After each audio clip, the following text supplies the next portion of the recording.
Hi, my name is Katy Canna, my indigenous name, and I was part of the first episode of the podcast Zweefteef.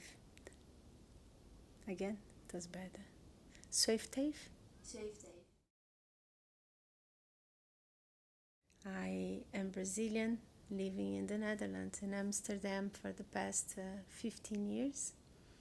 And I work with the medicines from the forest, from the Amazon forest, from the jungle, being initiated quite some years ago by the tribe Yawanawa that is in Acre, close to Rio Gregório.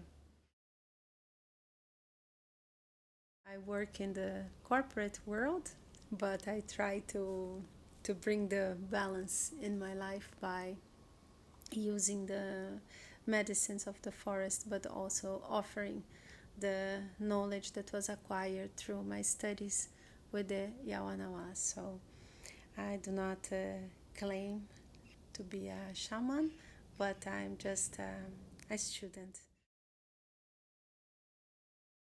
And Hapé is this little brown powder that is in my hand.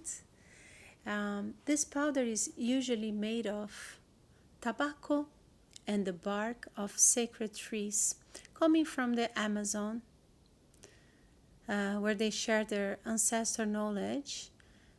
In the podcast, you can hear with a little bit more details, but here I would just like to show how it looks like. It's a very thin powder, as you can see. And this thin powder is made of tobacco and barks of trees who are burned into ashes and mixed together in this very thin mixture that you see. Some tribes, though, do not use tobacco. They use only green hapé, like the tribe Apurina in the Acre.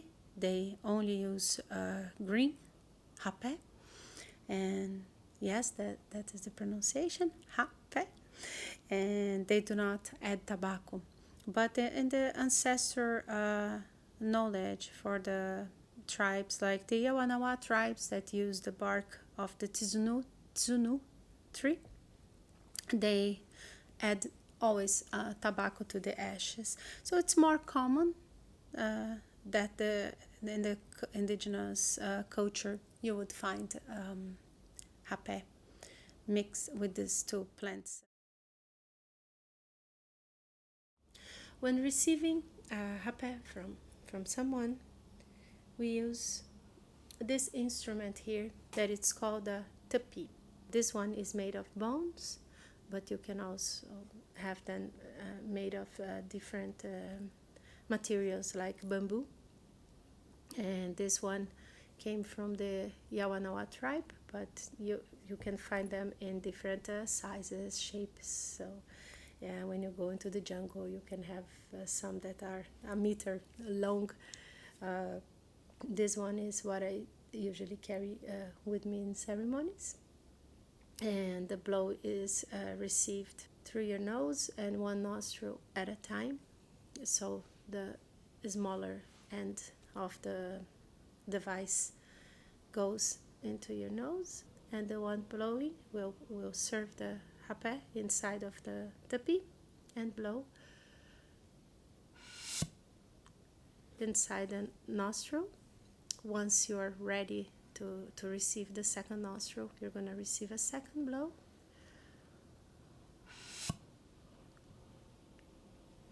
And then you stay with the medicine, doing your meditation or whatever the medicine would like to show you. The self-application is done with a little device like this one that it's called a curipi. The curipi, equally just like the tepi, can be made of different materials from bones. This one is made of palo santo, and the way you give hapé to yourself is exactly the same way as you would be receiving from someone else. You're gonna use the longer part of the curipi inside of your nostril and blow into yourself. Once you feel ready, you go for the second one.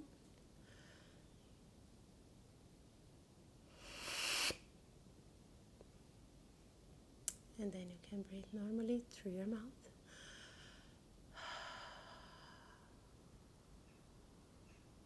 Until the medicine does its work.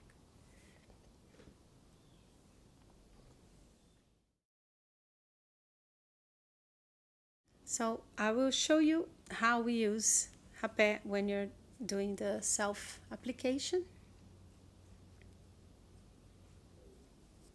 Some people can use something to divide equally because you have to apply it in both of the nostrils.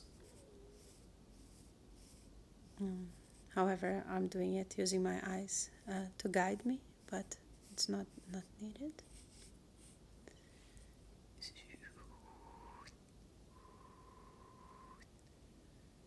Whoosh.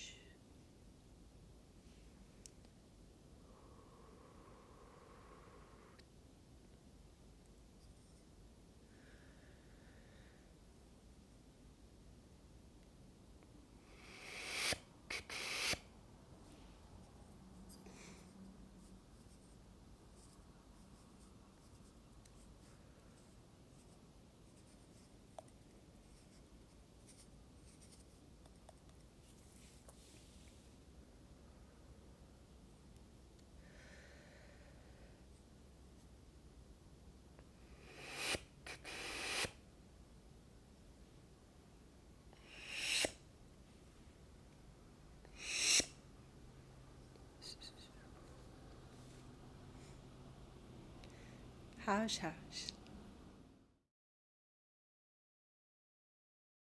The usage of Hapé is a medicine to ground you. It comes from barks of trees, so you can always imagine something coming from earth. So the earth is very grounding. So it's used for you to come back to center when you feel a bit that you need orientation. You can ask the sacred Hapé to give you guidance. It can trigger some physical discomfort. Again, it varies from people to people. People are different, so the reactions can also be different. But usually when receiving the blow, you can have a sensation, a burning sensation. It's the way we use it. It's through the nose, and you can feel a burning sensation once it's blown into one nostril, or if you have a device that blows in both your nostrils, you have two options of doing that, but usually we do one at a time, and you feel a burning sensation in your brain. You can feel a lot of heat, like some sweats. Eventually you can also feel a little bit of nausea, and ideally you do not swallow, also for this reason, to make the sensation not so unpleasant in your stomach, in your belly, and in your throat. So usually you spit once you receive the blow, and you can blow your nose. Once the medicine already did its work, you're gonna feel your nose running, and then you can blow your nose with the medicine. Hapé, like many other plants in the Amazon used by the indigenous people, it's called a medicine because it's used in the assistance of anything that is not only running okay in your body, so not necessarily any type of illness, but also for blockages. If you're looking for grounding, Hapé is quite a grounding medicine, but it receives this name for being in your assistance. So just like many other plant medicines that you can find in the forest, anything used to assist in our existence, independent of the reason that might bring you to it, it's called a medicine. Rapé Hapé has its own spirit, just like any of the plants, any of the living things we have on this earth. The indigenous tradition believe that every living thing carries a spirit. Hapé, however, is a spirit that is composed by more than one plant, with the exception of the green hapé, that it's made only by leaves. It's a green hapé. It does not have tobacco. But tobacco in the medicine wheel is the first medicine. It's the first spirit, is the leading spirit. And tobacco, if you want to try in synchronicity with some of the Catholic saints, let's say it like that, ayahuasca could be referred to as Mother Mary, as the Virgin Mary, and tobacco as Jesus Christ. But of course, it's a belief, not in all cultures.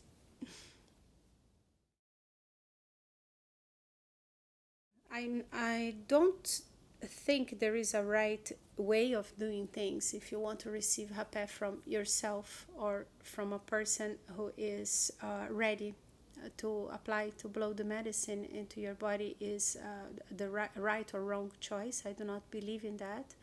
However, I would recommend that you receive from a person who is prepared to blow the medicine, who makes conscious use of this medicine. And I also recommend that you pay a lot of attention on where you're sourcing your medicine, to be sure that whatever it is you're giving to yourself or receiving in your body comes from a clean source, as in pure medicines that are actually made by the indigenous or by the hapé makers that have this care on preparing the medicine, how they grow their trees, if it's not a product coming from deforestation, that they care that they are planting or replanting the trees that they are using on the making of the hapé. So if you decide to go for your first experience giving hapé to yourself, just make sure that you have the right tools, that you have a clean kuripi that usually we do not share, even though the tapi, that is the other instrument that you blow, can be used on multiple people. Energetically, you should never share your kuripi with anyone. So make sure you have your own kuripi, that you learn a good technique on how to breathe to do the blow. And this is something that, like everything in life, requires practice. So it's how do you breathe in a way that the hapé doesn't get stuck on your throat, or it doesn't go straight into your stomach, and it doesn't give you a lot of nausea sensations once you do. But I do not believe in the right way. I can only give a recommendation that you try your first experience with someone that can actually give you a blow with love and being conscious of the energy that you are exchanging or receiving in your body. If you watch this video or listen to the podcast or any other means on the media that made you find interesting the medicine of Hapé, not necessarily you feel a calling. As I say, the medicines from the forest are there for everyone.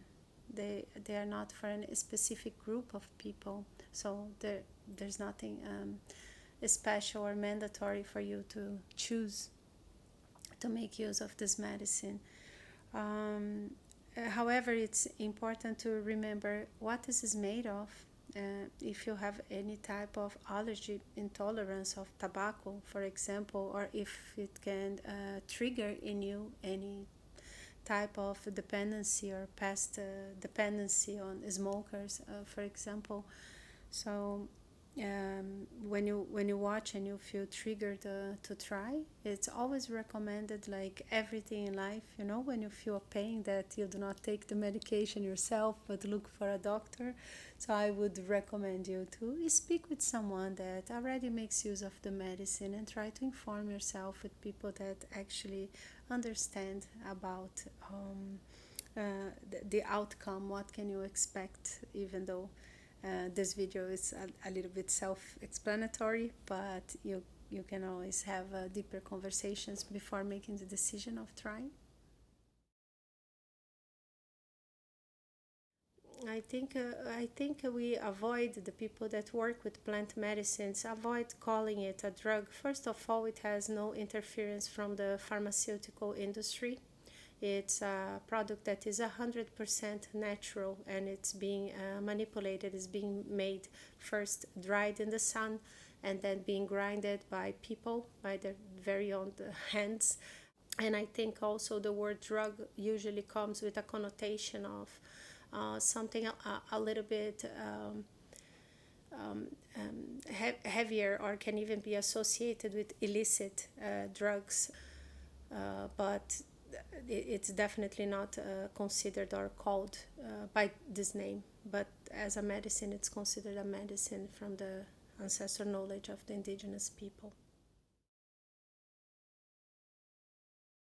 Hapé is a medicine that requires the attention of the user, as in it contains tobacco. If you're not using a purina, therefore I cannot pinpoint an exact number what is recommended and what not recommended.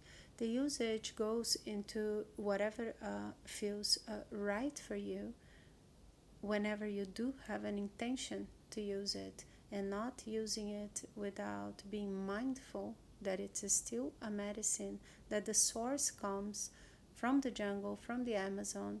So sourcing this medicine is something that requires the attention, all the work that goes in the preparation of such medicine. So it's you in combination with where you're sourcing your medicine from. And whatever it is, like food, like water, there is a limit, even though it would be easier scientifically to say how many liters of water you can drink a day without drowning, or how much food can you ingest without feeling sick, which would also vary from person to person. I think the ingestion of powder, tobacco in powder, and a bark of a tree through your nose, it's also something that requires common sense. So I could not pinpoint a number that, for example, you can use it once a day or you can use 5 times a day, because it's definitely a product, even though natural, that most likely will contain tobacco. So I would advise common sense and being mindful to having an intention whenever you're going to make use of medicines, any type of medicines. I believe, again, making clear that I'm not a doctor, so I'm going to give an opinion based on my experience as a healer, as a medicine woman. I believe for people that are using cigarettes or tobacco in general as an addiction, you have to be very careful that you're not replacing one addiction with the other. So for nervous habits, for example, people that actually need something in their mouths, that is the movement that you would do with a cigarette. Obviously, this will not replace if you do that as a nervous habit, because you're not inhaling the smoke but actually receiving through your nose. So using the word alternative, I think it's dangerous in the sense of understanding this when you have an addiction, that it could be a replacement, then therefore not so healthy. An intention is always considered important for anything you're trying to achieve, in the sense of attention follows intention, or you can use it the other way around, the saying that intention follows attention. One does not exist without the other. An intention would be important in this case for you to be in tune with the medicine. What I'm trying to say is that not necessarily you are making requests to the plant or to your connection to your divine self, but you're actually bringing attention to whatever it is you're trying to achieve, or any kind of illness you're trying to, or discomfort or blockage that you're trying to address when using the medicine. So usually what you have to keep in mind when receiving Hapé, independently of you giving it to yourself or receiving. So if I am in the receiving end, what I have to think, what I can think, is that I'm going for a swim in the pool. This movement that you do in your throat and inside your mouth, something like that. You're holding the breath and blocking the airways so the powder doesn't go into your throat. So when you are in the receiving end, before you receive, you will do that. You can do a couple of breaths before to relax yourself, and once you're ready, and hold, or you can also do through your mouth and hold, and you just let go of your breath once you hear the sound of the blow is over, like this. So once you hear the sound, you know the Hapé is already inside of your body. You're gonna feel as well, most likely, a burning sensation. Then you know you can continue normally with your breathing through your mouth.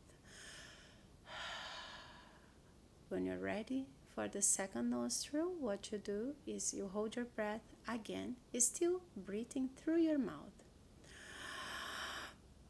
Then you receive the second blow until you hear the sound. Then you're ready to come back to the normal breathing again through your mouth. You keep breathing. Eventually you're gonna feel that this powder will settle down. It will settle in your body. Then you can start breathing normally through your nose. When you're applying with a kuripi, though, you pay attention how you're gonna synchronize the movement of the blow with the movement of holding the breath. So this one is a little bit more tricky, but it requires practice. Once you know it, you know it. Once you've done it many times, you know what to do. But then you can also practice without the medicine inside your kuripi. So you just practice the breathing process. That would be, you hold,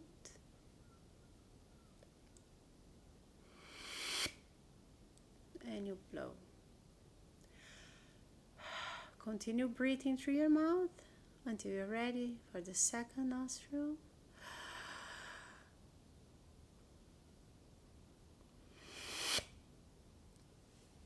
Second blow.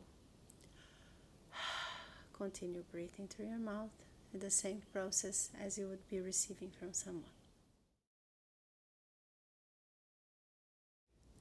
Always take in consideration my first advice, that is more of a recommendation than anything else, that people go for the dieta first before you try to blow Hapé into other people's nose, considering the sacredness of this medicine.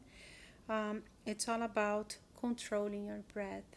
What you have to remember is that you want the Hapé to travel from one side of the pipe into the other, and when reaching the receiver, you want your breath to be able to push the powder, the Hapé, into the pineal gland that is somewhere here. So you want it to hit them in their third eye, like right here. So taking that in consideration, what you need is also a good breath, right? That you inhale enough to be able to blow it out. The technique you will only get by practicing. Once you blow, what usually is the best way to give the final push of the medicine is that you try to blow and push your tongue into the back of your teeth. And it's something that I cannot do with my mouth open, so you cannot see, you can only hear the sound. That is something like that.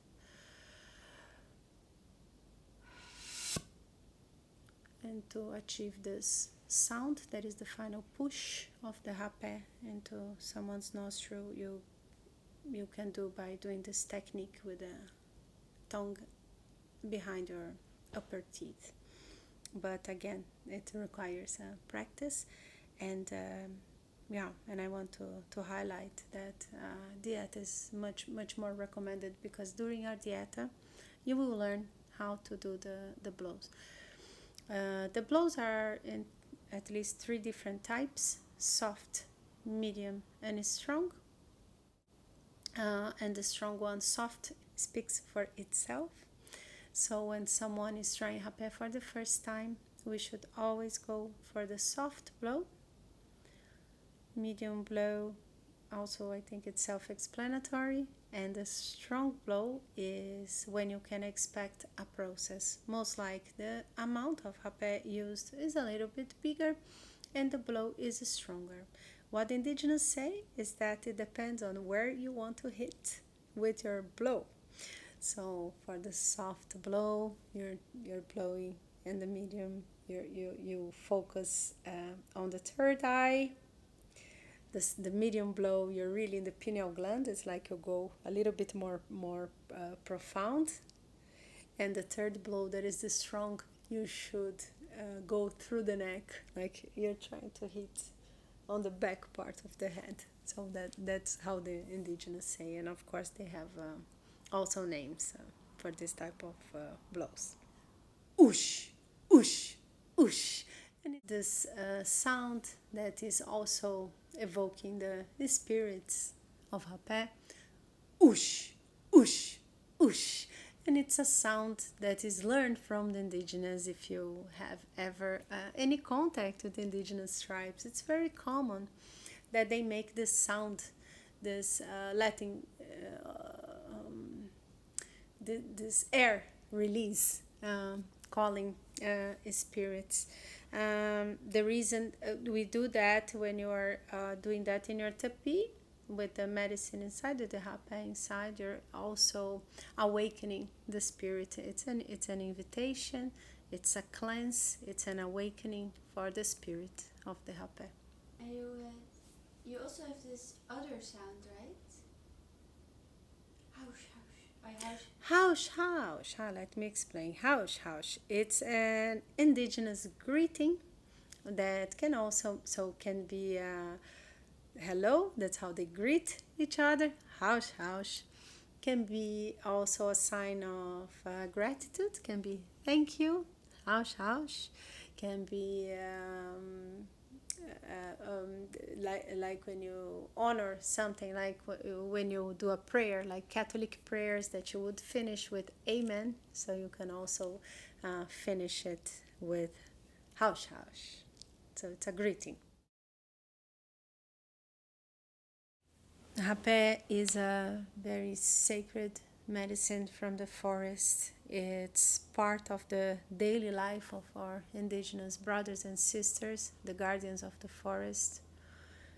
Hapé is, in my opinion, I can only speak for myself, is one of the most grounding medicines I've ever experimented. I think the fact that Hapé is not a mind-altering medicine, it's also quite helpful, because you could make the use of Hapé during a normal working day, not like, I don't know, having a mushroom during your working day. But I think the way it's available for us is really precious and wonderful. Hapé has brought me a lot of enlightenment, has brought me calm, has brought me in a much better state of meditation. And again, it will change, it will vary from people to people.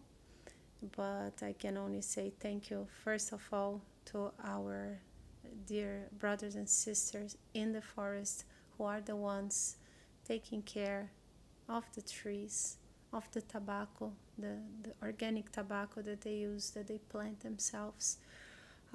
All the hard work these men and women are doing for us to source this medicine and the ancestral knowledge with us. So I think I can only be grateful for having access, for having had the opportunity of making my own Hapé as well with the Honey Queens 2 years ago. I was there for a workshop learning how to make my own Hapé, and that was really, really beautiful to see. Not my own Hapé, but sourcing from them, but they were teaching me how to do it. And I would like to wrap up thanking the medicine, the spirit of the medicine, Rapelito, Hapé, força do Rapé, the force of the Hapé. Thanking my beautiful guardians of the forest who make it available for us, and to invite everyone that feels the calling to try this beautiful sacred medicine of the forest. Hush, hush.